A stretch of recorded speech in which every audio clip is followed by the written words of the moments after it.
Hello, আসসালামু আলাইকুম। আজকে নিয়ে আসলাম বেলের শরবত। তার জন্য নিয়েছি প্রথমে দুটো পাকা বেল। যেহেতু পরিবারের সদস্য সংখ্যা কম, তাই এখান থেকে আমি একটা বেলের শরবত বানাবো। বেলটাকে প্রথমে ভেঙে নিব, তারপরে এর ভিতরের শাঁসটা আস্তে আস্তে করে উঠিয়ে নেব।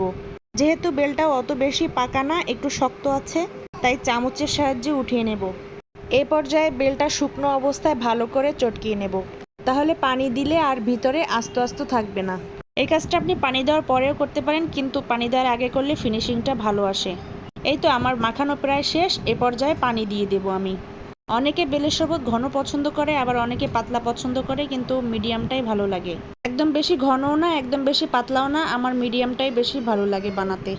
এ পর্যায়ে যে আঁশগুলো আছে সেগুলো আমি ছেঁকে নেব। বড়গুলো হাত দিয়ে উঠিয়ে নেব, আর ছোট ছোট যেগুলো থাকে সেগুলো আমি ছাঁকনির সাহায্যে ছেঁকে নেব। এবার এখানে পরিমাণ মতো চিনি দিয়ে দেব। চিনিটা ভালোভাবে মিশে গেলে সবার জন্য সার্ভ করে দিব। এখানে বাবুর জন্য নাস্তা হিসেবে একটু কলা আর তরমুজ কেটে দিয়েছি। ভিডিওটি ভালো লাগলে লাইক, শেয়ার এবং সাবস্ক্রাইব করে দিবেন। আল্লাহ হাফেজ।